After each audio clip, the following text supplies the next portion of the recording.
Pernah dengar nama Nabi Nuh? Pernah tahu sejarah Nabi Nuh?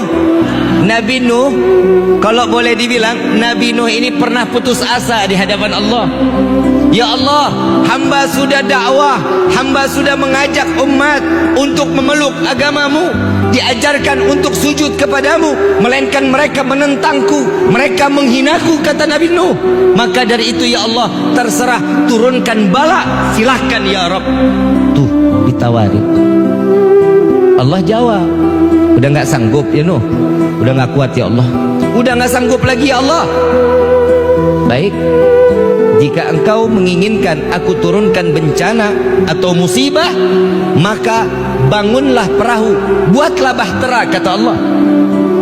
Buat bahtera pakai apa ya Allah? Pakai kayu. Kayunya dari mana ya Allah? Sedangkan di tempatku ini tidak ada kayu. Dikasih bibitnya, dikasih bibit, dikasih bibit, ditanam oleh Nabi Nuh sampai bertumbuh dengan begitu besarnya pohon tersebut. Ditebanglah satu persatu dan dibuatlah bahtera, bukan di pinggir pantai, di tengah kota.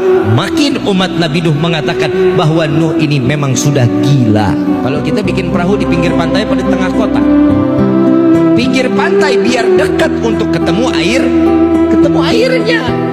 Ini di tengah kota bikin bahtera. Akhirnya ini hamba Allah yang mereka yang sakit hati dengan Nabi Nuh, yang gak mau dengar dengan dakwahnya Nabi Nuh, mereka berbondong-bondong. Itu bahtera lantai 1 dibangun sudah hampir rapi, dia berbondong-bondong semuanya. Dia kalau mau buang hajat, buang air kecil, buang air besar, larinya di bahteranya Nabi Nuh. Gak mau di kamar mandinya mereka, enggak, maunya di bahtera Nabi Nuh. Dan tanpa disadari, saat bahtera lantai pertama selesai, Nabi Nuh mau lanjut lantai kedua, di bahtera lantai pertama ini sudah hampir penuh dengan kotoran manusia. A'udzubillahi. Ujiannya Nabi berat apa enggak?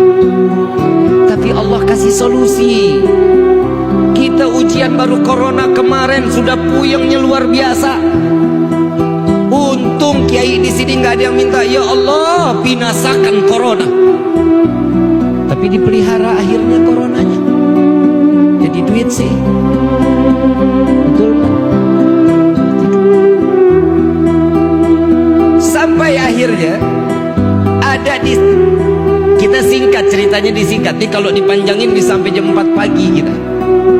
Saat dimana Nabi Nuh ini kotoran sudah penuh, ada satu orang lumpuh, ada satu orang lumpuh keluar dari rumah.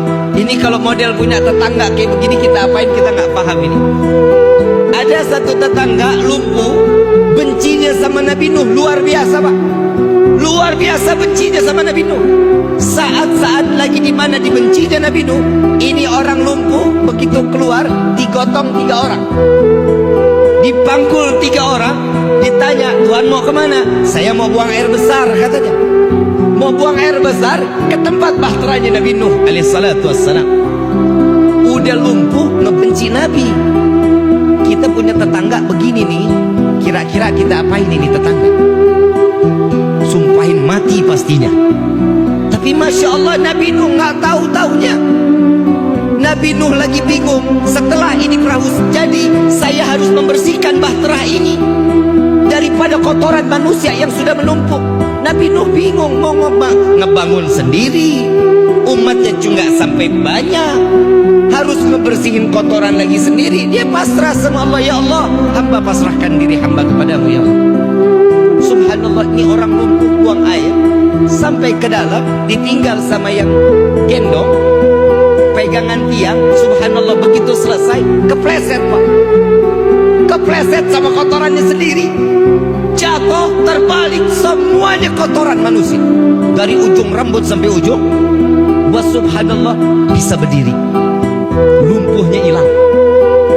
Keluar dari bahtera Nabi dalam keadaan berdiri, berjalan.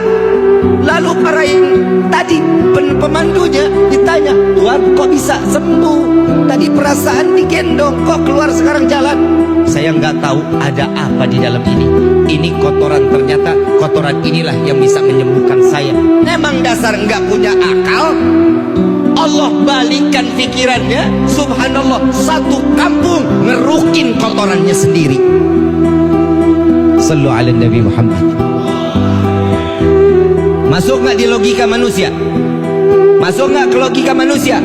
Gak akan masuk. Yang kotorin dia, yang bersihin, mungkin apa enggak? Gak bakal mungkin. Tapi Allah sudah membalikkan hati seseorang dengan penuh keyakinan. Orang tersebut yakin bahwa kotoran yang ada di dalam kapal Nabi Nuh itu yang dapat menyembuhkan penyakit. Sampai kalau kita bilang kinclong lagi. Tahu kinclong? Tahu kinclong? Kayak iklan pencuci piring.